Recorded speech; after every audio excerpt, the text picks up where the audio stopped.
Það hefur ekkert farið fram hjá ykkur að það bóndadagur og þorrinn að byrja. Ég farið mjög skýrt yfir það í þessum þætti, mjög spenntur fyrir þessu. Og til þess að ræða matinn sem fylgir þorranum, þorramatinn, ég komið með nokkra punga í settið, þeir eru ekki súrir. Þetta eru þeir Sigurgeir sem yfirmatreiðslumeistari á bryggjunni og Pétur yfirstjórn á bryggjunni og svo hann Andrés sem markastjóri hjá Kjarnafæði Norðlenska. Verið hjartanlega velkomin piltar. Takk fyrir það.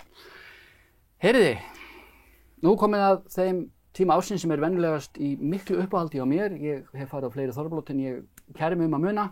Þar sem að menn fara í kokkinn, dillilim, diribiribiddim, og dansa og kremja tær og svona. Hafið þið farið mörg þorrablót? Sko það allavega eitthvað takmarkið á mér. Ég kannski pínu afsakaður. Ég ólst meira og minna upp í Danmörku. Ég man eftir að fara á eitt eitthvað svona íslenskt þorrablót sem var haldið og svona. En annars ég svolítið grænn þegar kemur að þessu. Þú grænn í þessu? Já, svolítið. Ok. En þetta nú samt ykkar gjörningur. Þið eruð að búa til og framleiða og selja þessa dásamlegu matavöru. Eigum að fara aðeins yfir það piltar? Hvað eru með hérna? Já, á ég kannski að fara yfir það sem kemur frá okkar framleiðslu. Já.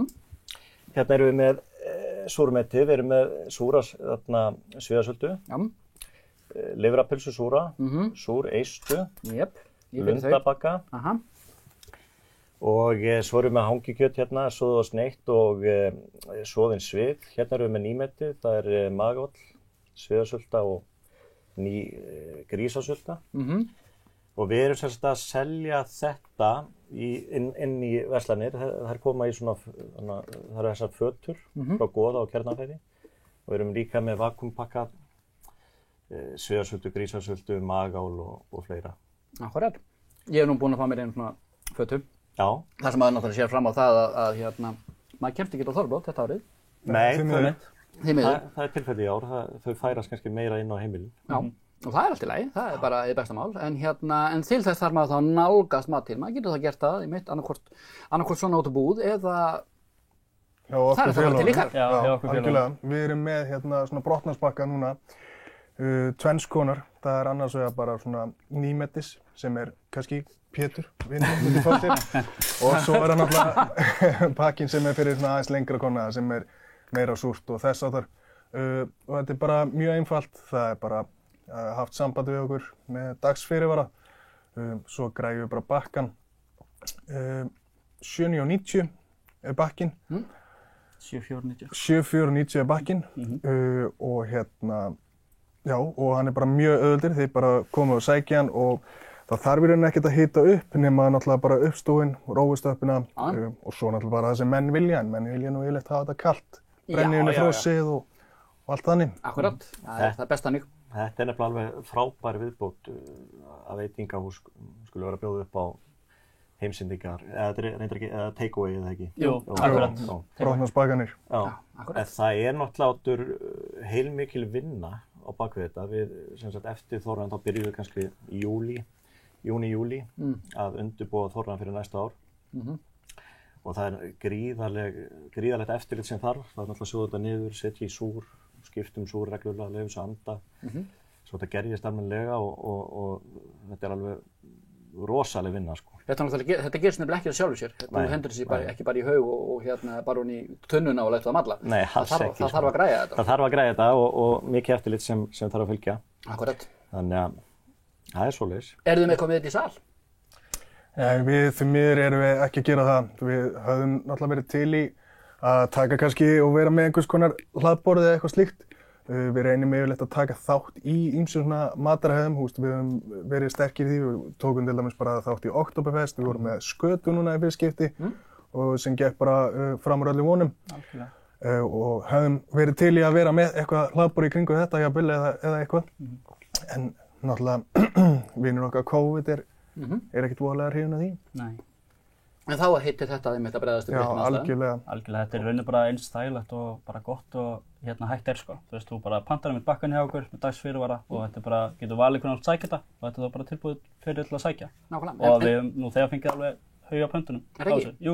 Það er bara eðlilegt, en þetta sko, þú veist, það geta allir súvítað hvað sem en þetta eitthvað sem þú gerir þetta ekkert heima. Nei. Það er sára fáir. Það bara eitthvað þannig. Já. En hérna, Andrés, Já. ég held við getum ekki komist hjá því að minnast á herferðin ykkar. Heyrðu, já. Þetta var í raun og veru bara hugmynd sem var á teikniborðinu og við svona... Og hvaðan kom nú þessi hugmynd? Þessi hugmynd kom nú upphaflega bara, ég ætla nú ekkert að nefna það neitt, sérstaklega. Í samveru við auglýsingastofu og svo framvegis, þá bara gerjast þetta og við ákveðum að fara út í þetta. Þetta er náttúrulega, kannski megin markmiðið er að vekja eftirtekt, umræðu þorramatinn á frekar óhefðbundinn hátt. Við erum náttúrulega á tímum þar sem það eru engin þorrablót sem slík og svo framvegis og þarna er í raun og veru bara verið að leika sig með tungumálið. Ég meina, það gefið vitað mál að blóta þorrann og að blótaði bölva er ekki það sama. En þarna notum við íslensk forn blótsyrði og tróðum þeim inn í slagorðið okkar. Og það verður bara, þú veist, þetta hefur nú þegar vakið mikla eftirtekt og umræðu, þannig að svoleiðis er það. En þessi munnsöfnur mun nú ekki standa lengi yfir, þannig að þetta fer nú... Bara í einn mánuð eða svo? Já. Nokkra vikur, 2 vikur. Já. Er þetta ekki allt saman íslenska? Þetta er allt saman íslenska. Já. Gullfalleg íslenska. Gullfalleg íslenska. Já, svona að vera. Handur heim. Nei, en það er náttúrulega alveg, fólk hefur skoðanir bara og maður ber bara virðingu fyrir því. Já, það er líka gott fyrir fólk til að hafa eitthvað til að tala um. Já, það er bara svoleiðis. Það er ljómandi. Hvað er svo hérna, hvað er fyrirliggjandi hjá Bryggjunni? Sko við einmitt komum svolítið inn á staðan hérna fyrir að verða bráðum árið síðan. Hann Sigurgeir byrjaði hérna í mars 2021 og ég í apríl 2021 og við höfum svolítið verið að ganga í gegnum mikla breytingar á staðnum. Bara bæði svona pínu inn á staðnum en líka bara konseptið yfir höfuð sko. Hefum svolítið bara verið að, verið að búið til svolítið aðra stemningu þarna en hefur verið áður. Og Geiri getur kannski sagt eitthvað meira með svona pælingar í kringum matinn en annars allavega í kringum með vín og allt svoleiðis. Við fengum einn færasta kokteilbarþjón landsins til okkar í upphafi þegar við tókum við og hann setti saman kokteilaseðil fyrir okkur og þetta er eitthvað sem hefur svo smitað bara á barþjónu sem er hjá okkur núna. Hann er sjálfur núna að búa til nýja kokteila og svona. Það er einhvern veginn rosalega mikill metnaður og mikið í gangi hjá okkur og það er svona allt annað lappinn á staðinn í dag heldur en var fyrir árið síðan sko. Held ég að flestir eru sammála um. Þannig að þið bíðið eftir að fjöldatakmörkunum linni. Já, algjörlega. Og svo fólk aftur og servera. Við erum búin að setja mjög mikla vinnu í þetta. Við náttúrulega tökum við svona frekar þekktum stað í bænum. Þú náttúrulega vita allir hvað Bryggjan er og hvernig hún var og allt það. Og erum algjörlega að snúa henni við. Ég fekk með mér 2 kokka að sunnan. Vorum allir að vinna saman þar og við vorum hérna seinum sumar og tókum bara seðilinn alveg í gegn. Og breyttum öllum. Við tókum inn svo kallaðan dry age skáp, þar sem við erum að hengja kjöt sjálfur og láta það hanga og við erum eini veitingastæðurinn líklegast á landinu sem er að gera þetta og við erum með tomahawk steikur sem við látum bara hanga í 30 daga, skerum það svo niður og þær eru seldar yfirleitt svona þyngri en kílóið. Já. Það er ekki allt undir kíló bara álegg. Já, það tala á það bara. Það tala á það.